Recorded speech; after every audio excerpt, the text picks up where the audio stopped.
today. I told Mike Jones he could jump in and join us if he was not Oh, eating too much. I love Mike. Let's see here. Gotta eat this. Lombardo said to tell you hi. He was just walking out of my office to go to lunch with a partner. Oh, he's a good dude. What's Michael Lombardo doing? You know he works here, right? No, I did not know that. He's been here about 4 months. Or maybe I knew that, but It didn't land. It didn't land. I don't know that you knew because he's running consumer and a couple other things for me. he's a good dude. He's a great dude. We have so much fun. He lives in my neighborhood too, so we hang out. I did not know Oh, that. we are live. Wait, we are live. We have been live, and we did not even greet and say hello to people. Hi, happy Friday. Who kicked us live?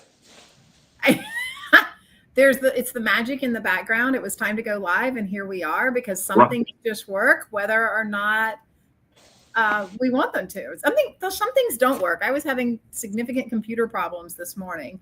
I blamed it on Windows 11 because they updated my computer to Windows 11 overnight, and then nothing worked this morning. And it turns out it was a failed cord, having nothing to do with the update. But I blamed Microsoft anyway. Hey, shout out to all the IT teams out there. They're the most thankless job. It's like electricity. You just expect the lights to turn on, and when the bulb's out, you're like, "Gosh, what's going on here? This is terrible." And I'm in my Bill Murray Caddyshack era. I got this incredible gift card to Holderness and Bourne when I played at the Penny Mac Stan Curlin Memorial. So their original CEO, he passed about 4.5 years ago of glioblastoma, which is brain cancer, and they do a big fundraiser. It's a pretty amazing event, and they give away these cool gift cards and hey monkeys. I've got all my monkeys here. You guys want to come get on camera real quick? Of course, my little red dragon wants to hop on. This is Serafina. This is Luca. Come here. You're fine. And this is Aria. So I love the monkeys. Hi, monkeys. Hi. So we're 10, 8, and 6. You're 12. And then Kayla's 12, but she's basically a preteen, so she's in the other room doing her own thing. I totally get this morning at 4:45 a.m. My daughter and my husband drove off to drive her back across the country to start her senior year of college. So I'm at the end of summer. You're still midsummer over there. We got. I think the 18th of August is first day of school. So, yeah, we're about 3 weeks out, maybe 4. You're still midsummer. It's good. Today we have every week we think about what we're going to talk about, and we miss Courtney this week as she is on vacation with her monkey, and down hiking mountains in Peru, and BV had another engagement. And so he wasn't able to join us today. So it is KP and I holding the fort down. But it's been the pictures of Courtney and her son at Machu Picchu. That's pretty epic. It was epic. Bucket list for sure. Speaking of buckets. Do epic things. I know. And Bob wants to know if this is in honor of the Happy Gilmore 2 premiere today. Oh yeah, totally.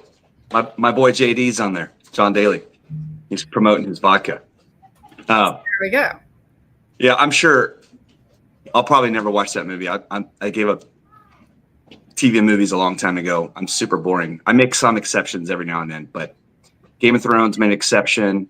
Becoming Led Zeppelin, an unbelievable documentary on how my favorite band was made. I caught a late Saturday night flight from our president's cabin in Tulum to the National Cap Market Secondary in New York. And, Saturday I was caught up, kind of a long flight. And so, but let's keep our audience engaged. What's going on in the worlds today? Well, I was going to say, every week we kind of go back and forth with the group here, and we talk about what's going on and what are probably the most relevant topics. And then things like today happen where we get news a couple hours ahead of going live, and things have changed. So the news of the day is Barry Habib has joined the board of directors for Fannie Mae, not an advisory board, but the actual board. I'm so proud of Barry. He's such a dear friend. He's a great friend to the entire industry, and uh, it's nice to see someone who has been in the trenches, have been personally involved in mortgages, has originated, and then puts out content every day of the week, helping originators at the street level just be better, and understand, what they're up to. Not to mention, gosh, battling cancer, fighting it back. We just had him about 2 weeks ago. He did a presentation for our retail channel. And yeah, I thought it was pretty cool that he's on the board. And so it's nice to have an ally. Fannie's great. We're a mostly Fannie shop.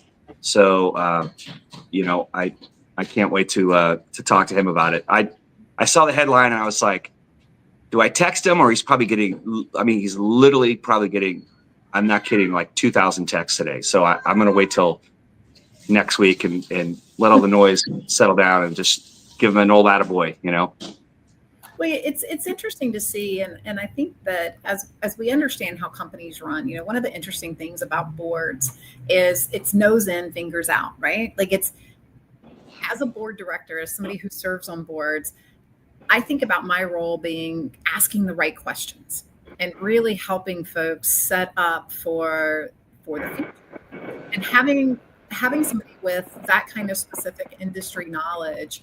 I don't think, looking at the folks that have been on the board, it doesn't feel like you've had that in the past. And I didn't go very deep in looking at that. But when you have somebody that can ask those kinds of questions, I think we're going to end up with some different results, or hopefully some different results.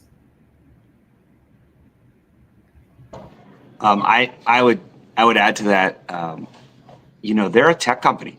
I'm not sure if anyone knows, but a few years back, they got some venture capital money, which is different than equity firm money, because venture capital means they still want to grow, they still want to build, they still want to develop. And MBS Highway has added so many tools to their offering, and so he's a tech titan, he's a mortgage lending titan, he's a champion of the originators. And it's crazy, like we have these reports that our director of performance marketing, Robin Clayton, who's hosting a LinkedIn session at the top of the hour, which I'll be on from 11 to 12 Pacific. So if you've got some time, go log in.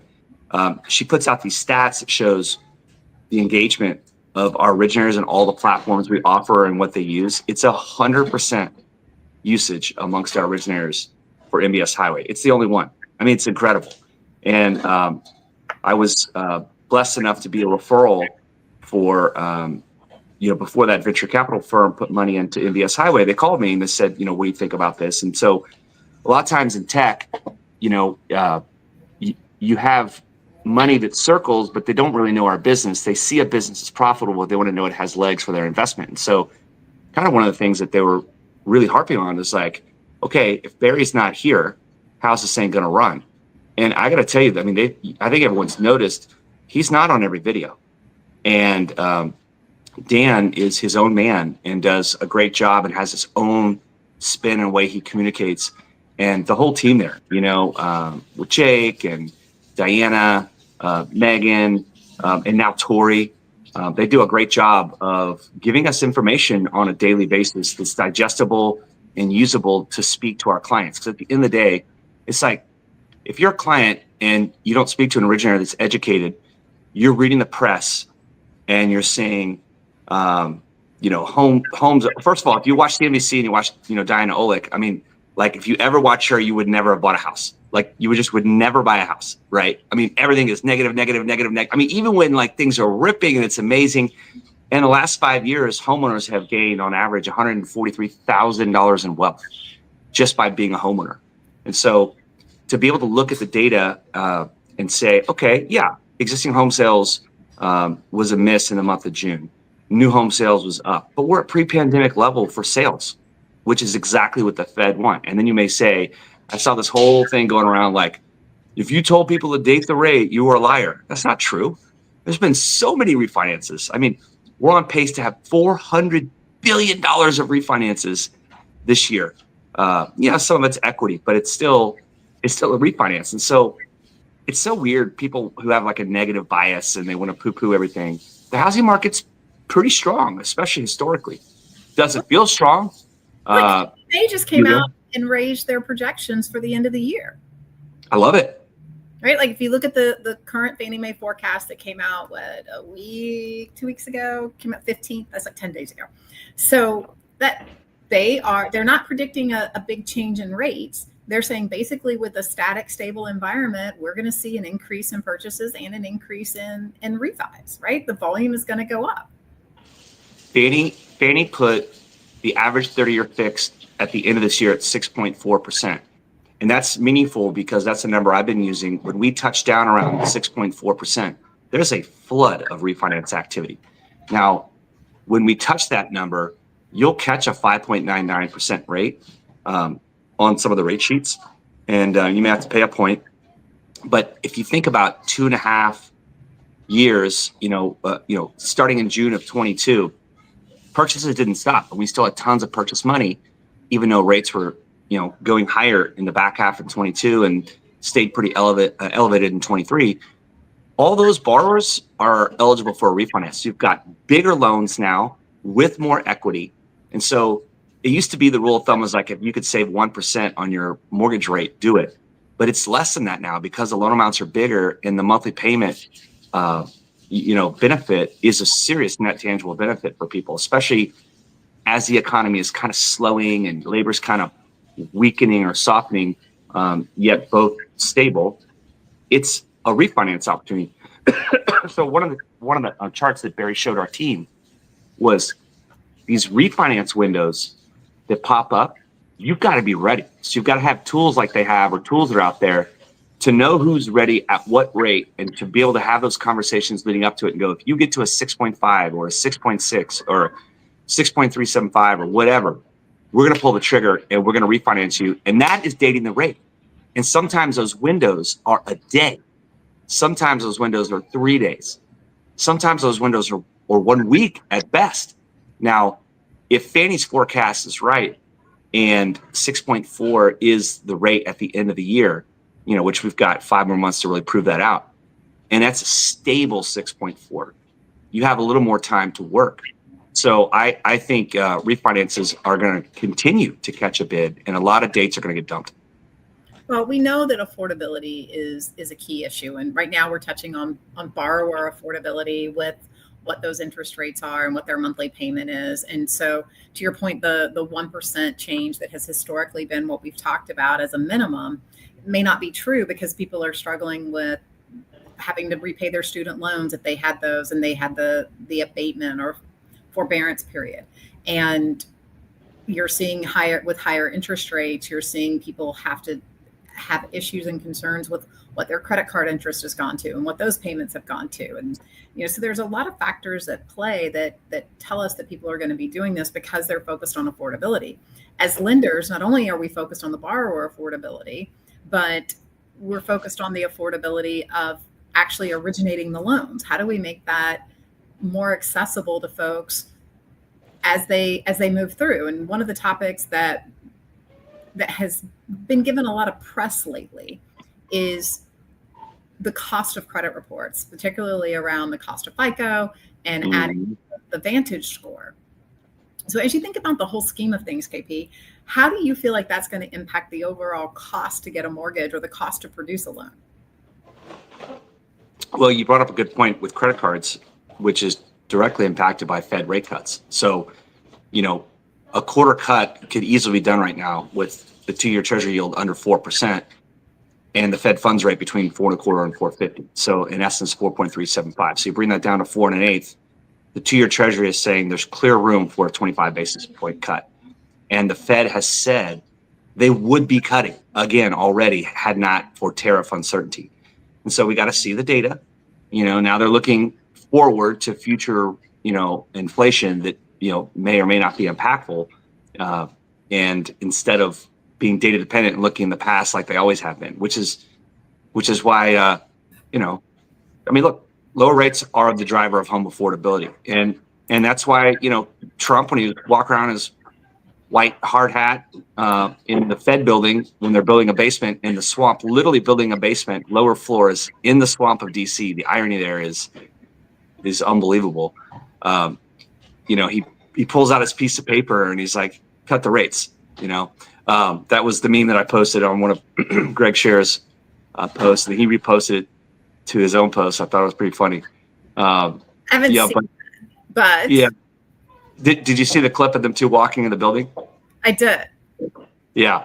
He's like, because like the press was like they spent 2.5 billion, then it was 2.7 billion. Then Trump on camera in front of all the reporters pulls out a piece of paper and goes, "Well, I'm showing it's 3.1 billion." And Fed Chair Powell goes, "Oh no, that's incorrect." He goes, no, it's right here. He goes, and then so like he's reading this letter on camera, in front of the press. I mean, that's so Trump, just putting someone on blast, having it all planned out ahead of time to make Chair Powell look stupid as possible, to put even more public pressure on him to cut the rates. And the meme was that when you looked at the piece of paper, it said, cut the interest rates. That was the meme. It was basically, not. So, I mean, yeah, home affordability. Here's the problem that,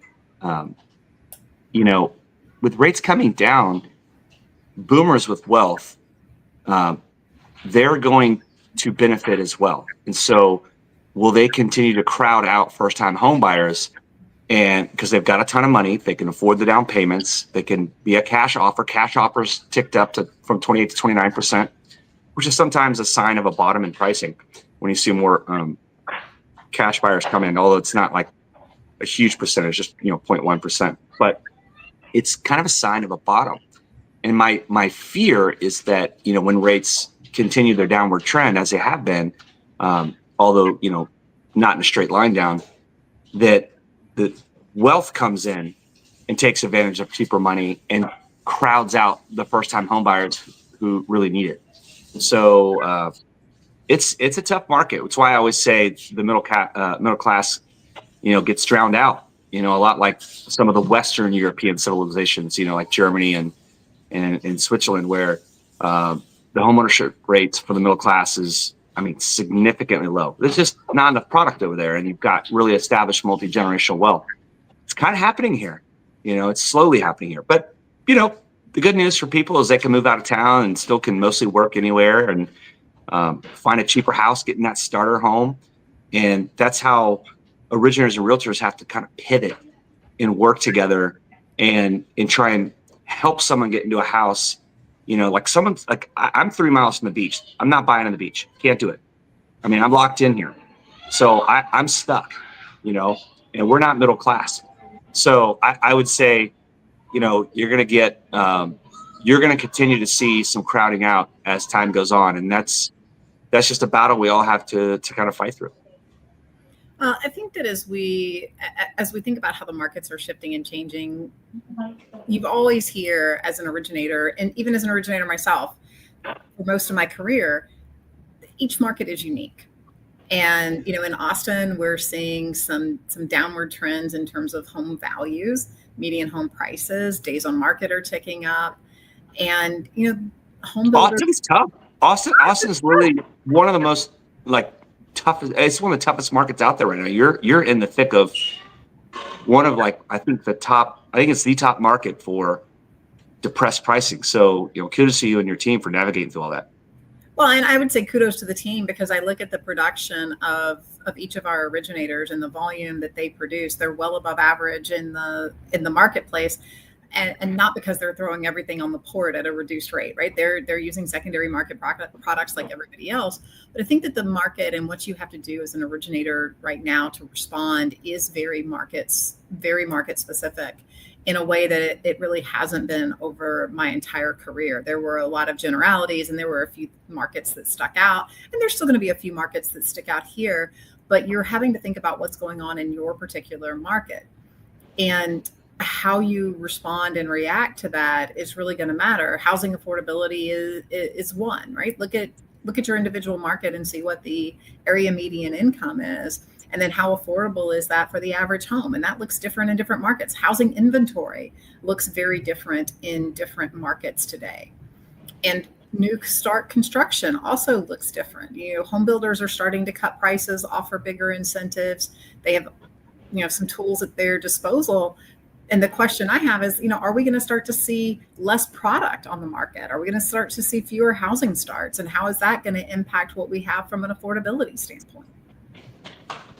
Well, I think you're right. I mean, that's why it's so important to use products that, give you data that's market specific, to triangulate the conversations, to set people up, whether it's a purchase or a refinance.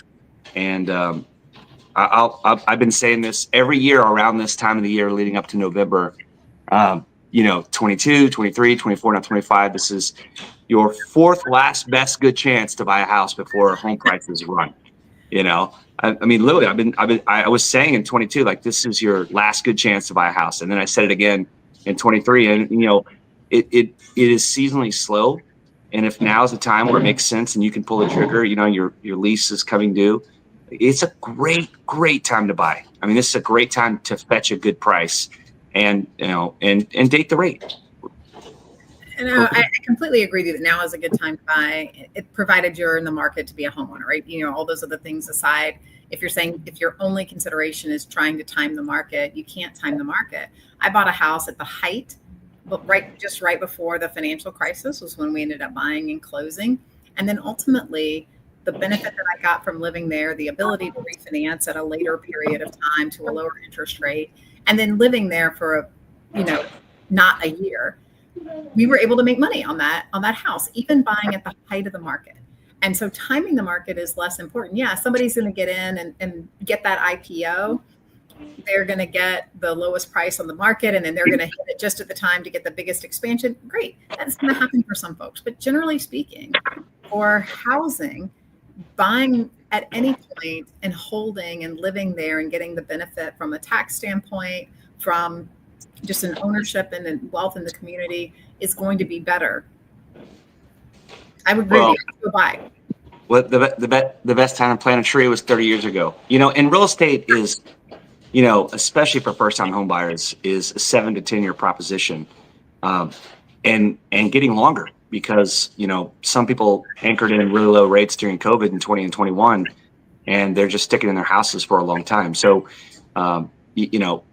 timing the market is a fool's errand. I know, because I try and time it every day, trading stocks, right, and doing options, and it's basically gambling, and it's how I gamble. I'm not a big gambler on sports, but then I bet, on stocks and options. So housing's not that, right? Housing is where you're going to put a roof over your head, where you're going to anchor down, you're going to live for a while. And in gaining equity, I mean, what would you do if you gained $143,000 on average? I mean, it's more than half is gaining more than that in 5 years. And so are you going to continue to rent and make a landlord rich? And so, all these conversations, there's so many tools to kind of help show data and align yourself with a good local real estate agent to have these conversations. And, in essence, make sure that, you give the best advice. But I know we're totally biased because we've been in this business, and we're like, hey, you gotta buy. But People worry. That's exposure. And you think about, I had this conversation with a developer that's developing a project that's kind of in coordination with some of the work we do with the universities. And he shared something that I hadn't thought about. I think about it, and I don't want to say binary terms, but I was like, well, we talk about the importance of financial education. And I know a lot of our originators that join us here for this call and that are in this industry really care a lot about educating the consumer. And he broke it down. He said, there's that one thing about financial education that gets you from step A to step B. And then there's a whole other level that gets you from step B to step C. And I think about that just in terms of the change I've watched my kids and their friends go through as they grow up. So I have a son who's 28 and a daughter who's 27, and then another daughter who is 21. My kids are no longer running around in the background like yours. I miss them terribly. But I watched the progression of their financial education. And I remember one very impactful thing from my sons was when somebody in his world that he played football with in college didn't know how a debit card worked. and didn't understand that just because he was going to pay for something, they were getting a hotel room for spring break. And just because they were going to pay for it when they got to spring break, he didn't have the money to pay for it that day, but he put the reservation on his debit card and then they canceled the reservation, right? Well, understanding how that process works, he just didn't have exposure to that, right? He didn't grow up in a family where they talked about those things. And for a lot of folks, they don't know and understand the benefits and values of home ownership or how it works. Because I can remember surveys from when I got in the industry. There was a lot of misconception and misunderstanding about how much money you needed for a down payment and what options are available. And even to today, that is still one of the biggest misconceptions by consumers is how much they need for a down payment. We can never underestimate the value of the education that we provide. And it's something that we can kind of take for granted. I think about my daughter and the exposure that my youngest, the exposure that she had to the credit union this summer, and understanding what the differences are in different financial services products and how they can impact people's lives. And so as you talk about, kind of bringing this full circle to the conversation at the beginning where you're looking at performance marketing, why are loan officers that are active and engaged on social media doing better than those that aren't? It's because people are still looking for and yearning for good quality education on this topic. And that's how we're going to drive home ownership. And that's how we're going to address the challenge that some folks face is education and understanding what could happen to my taxes and insurance when I buy so that I don't get into a bad situation later on. How do I understand what happens with my equity and how I can take advantage of it? I think this is such a big, big opportunity for us. You hit one of my hot buttons. I hate debit cards. I think debit card is the dumbest thing ever, ever, ever. I mean, if I buy like a $7 can of like Zen nicotine packets, and I'm not advocating it. It's a horrible habit. I've got 2 in right now. I'm putting it on a credit card. I am putting it on a credit card and I'm earning miles. I'm earning rewards points. I'm earning points every purchase I make and then paying it with cash. Like I never use my debit. I think the debit card is the dumbest thing because it's cash out, gone, no rewards, nothing for the same price. And so, those reward points that I'm getting, I'm going to pay for a hotel, and airfare, both for our family to go to Hawaii for the first time next year. And they've never been. And I'm going to get the 2 biggest expenses, paid for by rewards points, for free, And so it's like, I hate it. And speaking of credit cards, Mesa is still the only credit card out there that allows for rewards points for paying your mortgage. You don't pay your mortgage with a credit card. They verify you paid it ACH. They drop rewards points in your account. Rewards points for your mortgage, the biggest principal and interest, the biggest friggin' thing you pay. And so it's like, that's out there. And so, we're having conversations and opening up accounts for people, especially first-time home buyers who spend, 35 to 60 grand the first year they own a house on things. And so, and I think I read that Rocket is killing their Rocket card. And so now here's this option for everyone not named, Rocket or UWM to use this credit card to earn rewards points for the biggest single payment you make every month. And like, why don't we all have a Mesa card?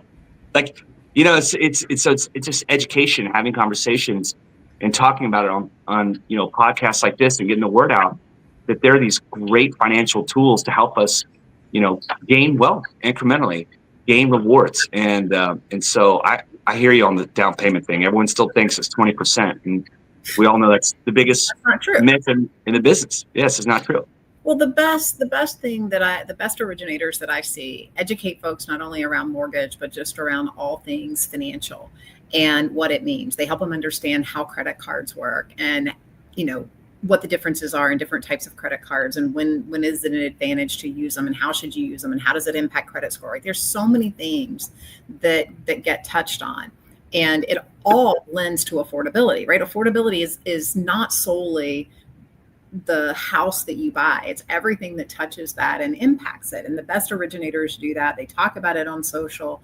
they talk about it in person and do education things, and they get out into their community. Like, this is a key piece of what we have to do. And it's why there's a lot of value in originators. I don't see originators ever, I don't see us ever using AI completely from end to end. I know that there's some folks who would disagree with me. I think there's some value in that personal advice. Amen to that. Well, we have filled another half hour with. We did it. We did. I don't know if that, I feel like we could go another hour. We appreciate the Chrisman commentary for being the sponsor. We appreciate the folks who are creating the magic in the background, because all we did is show up, and then it made us. Do you mean my kids? Are you referring to my kids? Yeah. Oh, I like your kids even better. As Tony said, this is real life. We love seeing the kids in the background. I miss those days. If ever you want to drop them off, or you want to let me, I didn't ask Courtney if I could go on vacation with her, so I'm just going to say, I would love, I will join your family. I can go to Hawaii with you too. So just pack me in your suitcase, sir. We'd love to have you and your husband here. It'd be a blast. It would be a lot of fun. I'm dragging him around with me. I was talking to him this morning, going to drag him to the board dinner for the Texas MBA. We're going to have a big event here in Austin to celebrate the anniversary of HUD. So really excited about what that looks like. And for anybody who's interested, I'm happy to share information. KP, I hope you're going to come out to that and hang out with us for dinner. Sounds like fun. I may not show up with the kids. I got a cigar for you in the humidor. Sold. All right. Thank you all for joining us. You are all invited and welcome. We will see you back next week with a bigger crew than we had today. KP, it was great hanging out with you.